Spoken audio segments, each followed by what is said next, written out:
Hello, and welcome to today's lecture on the Giza Plateau. I'm your professor, Dr. Rob Steffen, and today we're going back to our place-based approach to understanding Egyptian antiquity.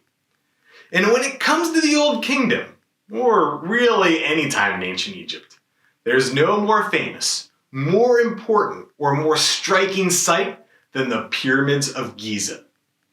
These iconic structures were erected near the Old Kingdom capital of Memphis, close to the modern-day city of Cairo. And although they've captured our imagination for more than 4,000 years, they were built by 3 successive pharaohs over the course of less than 100 years. So whether you want a home for eternity, or you're just looking for a good workout, journey with me as we investigate the Giza Plateau.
Our goal today is to understand the incredible pyramids that sit atop the Giza Plateau. But to truly understand what they are, why they exist, and what they mean, it's necessary to zoom out and take a look at the entire landscape.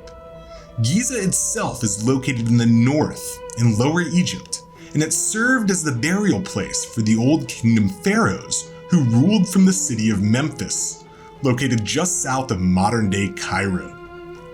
Giza, like most funerary and pyramid sites, sits in the western desert to align the end of the king's life with the setting of the sun above. Now, the funerary complexes of the Old Kingdom consisted of far more than just a pyramid. Things usually began close to the Nile River Valley, the fertile land that would be irrigated with the Nile's floodwaters. There, you'd get what Egyptologists call a valley temple. Now, scholars debate the exact use of this temple, but most suspect that it was used for the preparation and mummification of the body of the pharaoh, and perhaps for rituals like the opening of the mouth that would allow that body to eat and drink and breathe in the afterlife. A long causeway, often half a kilometer or more, would then connect the valley temple to the mortuary temple. Mortuary temples sat adjacent to pyramids and served a key role for the spirit of the deceased king. One would come through the entrance hall and columned court to encounter statues of the king set into niches, storage chambers, and a false door for the ka of the king to move back and forth between the real world and the spirit world. It was in these mortuary temples that priests would deliver the daily offerings and conduct the proper rituals for the deceased king. The funerary complexes of the Old Kingdom could include all sorts of other cool stuff too. Both Khufu and Khafre have 5 full-size boats buried next to their pyramids for use in the afterlife. And both Khufu and Menkaure have smaller pyramids for their queens next to their own monuments. Finally, tombs for the officials and lesser members of the royal family surround the king's pyramid. This is all to say that even though Giza was a place for the dead, it must have also been a bustling place with priests and workers constantly buzzing around.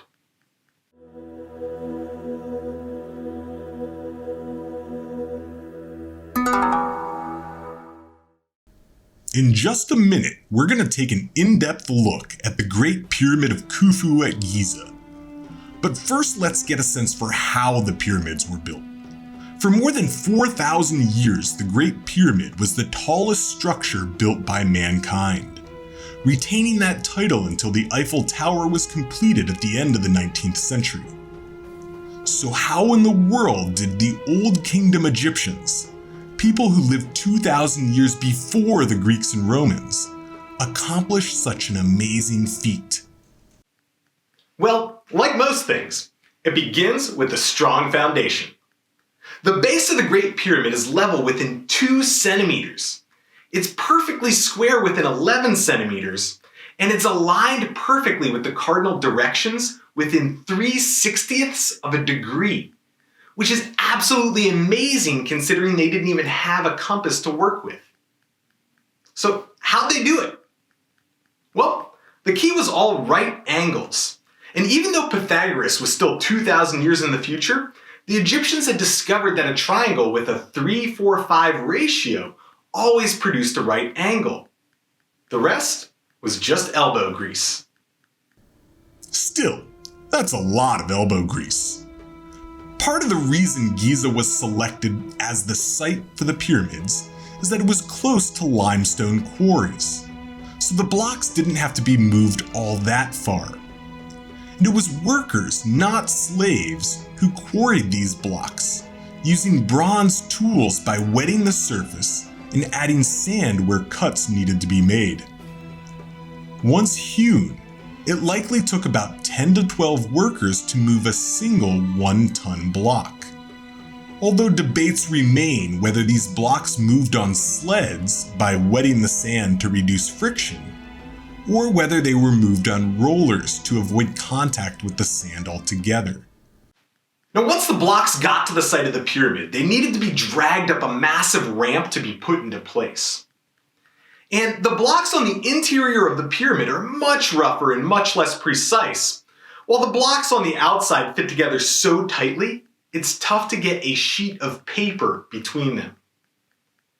Now, all the pyramids would have been finished with a bright white limestone.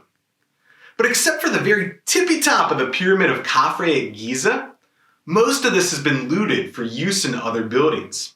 Basically, why quarry for yourself when you can steal the limestone of the pharaohs?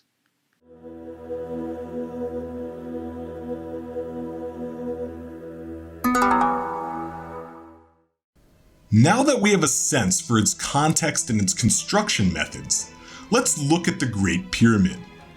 Remember that the term Great Pyramid just refers to the earliest and largest of the pyramids at Giza. It was built by the pharaoh Khufu around 2570 BCE, and it's the large pyramid without the fine limestone casing at the top. The pyramid itself rises to a height of 481 feet, with each side being slightly over 750 feet long. Modern estimates suggest that it took nearly 2.3 million blocks, all weighing a ton or more, to construct the Great Pyramid. The inside of the Great Pyramid is just as impressive as the outside. Now remember, this is a giant tomb. The pyramids needed a place to actually bury the king. Now sometimes this was underground, beneath the pyramid itself. But for Khufu, his burial chamber lies directly in the center of the pyramid. To get there, you have to enter through a small outer entrance. You have to descend downwards and then start ascending towards the heart of the structure. Eventually, you get to what's known as the Grand Gallery, a corridor nearly 30 feet high and over 150 feet long. Its corbelled vaulting is an absolute incredible architectural feat, considering that there's thousands of tons of limestone sitting directly on top of this empty space. After traversing the Grand Gallery, you reach the king's burial chamber. Rather than limestone, it was completely covered with much harder, heavier granite, and a series of empty spaces above the chamber were utilized to help ensure that weight didn't collapse down upon the deceased king. The engineering feat worked perfectly, and you can still walk through the king's chamber today. However, engineering couldn't protect the burial chambers from looters, and only a damaged sarcophagus and no body was found when the archaeologists first entered Khufu's tomb. There are all sorts of other impressive features as well. Tiny vents shoot out from the burial chamber to the exterior of the pyramid. The thinking here is that they may have brought air to anyone inside, or they could have been there to allow the king's ka or spirit to escape. There's also an impressive queen's burial chamber inside the pyramid, and a subterranean chamber that no one really knows what's up with. Now recently, remote sensing has detected a brand new chamber or void, but as of now, no one's been able to access the opening. Further scans are planned for 2020 to hopefully help illuminate what's up with that.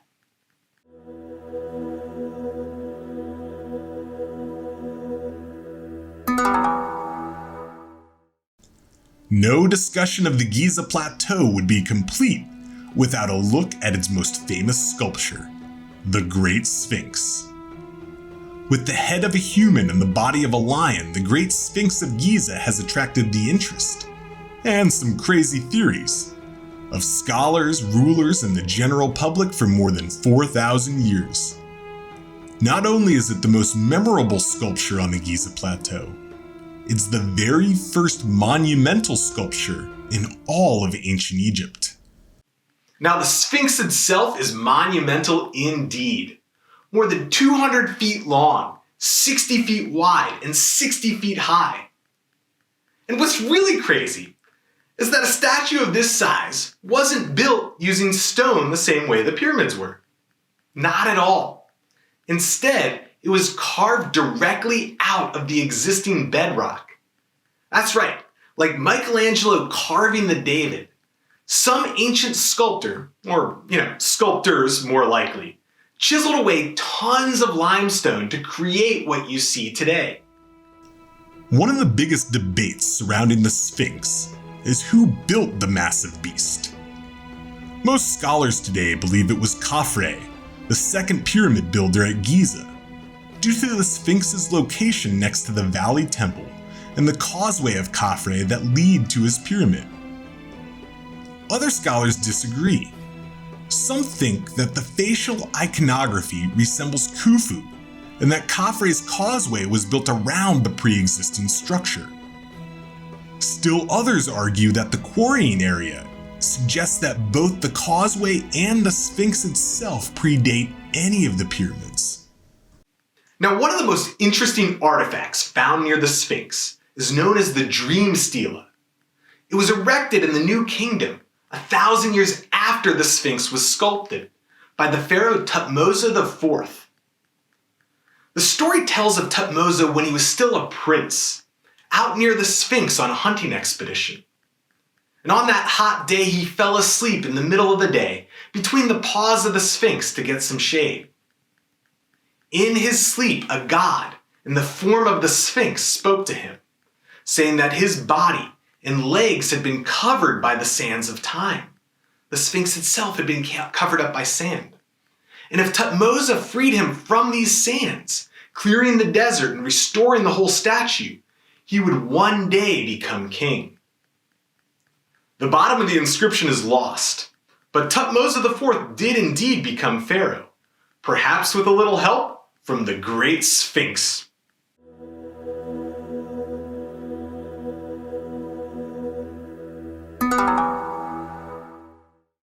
One of the common myths about the pyramids is that they were built by slaves, in particular Jewish slaves, prior to the escape of Moses as he parted the Red Sea. First of all, there's no evidence for Semitic populations in Egypt for more than 1,000 years after the pyramids. Second of all, archaeologists have recently uncovered the actual village where the workers who built the pyramids lived. And what we see is that the pyramids were built in large part by free, paid, skilled laborers, artisans and craftsmen, and stonemasons and managers. The workers' village for the people who built the pyramids was discovered in the late 1980s. It was southeast of the pyramids themselves. And it was basically a small town of its own. Several streets ran through the town, and there was everything you'd expect. Houses and bakeries, smithies and doctors, and most importantly, breweries. Gotta have a good beer after a long day of pyramid building. Next to the workers' village, the workers' cemetery was discovered. And as so often happens with archaeology, the secrets of the dead reveal just as much as the towns of the living. We can learn from the skeletons that workers received medical treatment with wounds and broken bones having been fixed and healed. And we can also see that they had access to a higher protein diet than the normal population. The work was still hard though, and these skeletons often reveal evidence of deformed vertebrae from the heavy lifting that they undertook.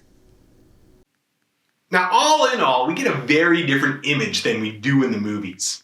It's not slaves being driven by cruel overseers who built the pyramids, but rather it was built by skilled laborers, artisans, and craftsmen who built the most enduring monuments mankind has ever created.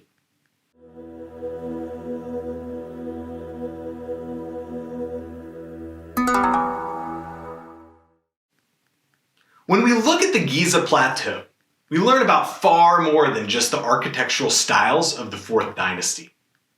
We see the deep entanglement between religion and politics and economics for the pharaohs, and daily life and labor and death for regular people of ancient Egypt as well. We see that generations later, Egyptians still look back on these monuments with pride and awe, and honestly, sometimes fear. Khufu actually got a rather bad reputation for commanding such a workforce to build his pyramid. And we certainly see that in the diverse funerary complexes of Khufu, Khafre, and Menkaure at Giza, that the process of death is just as much about life, recreating the rituals of power and ruling for all of eternity, with their mortuary temples and their false doors and their Serdab statues and their boats for the afterlife. So much of the life of the pharaoh is concerned with preparing for death, so that in death, the pharaoh may gain eternal life. And this entire process showcases the strength and power of the pharaohs of the 4th dynasty. Just a few lessons you can learn from The Giza Plateau.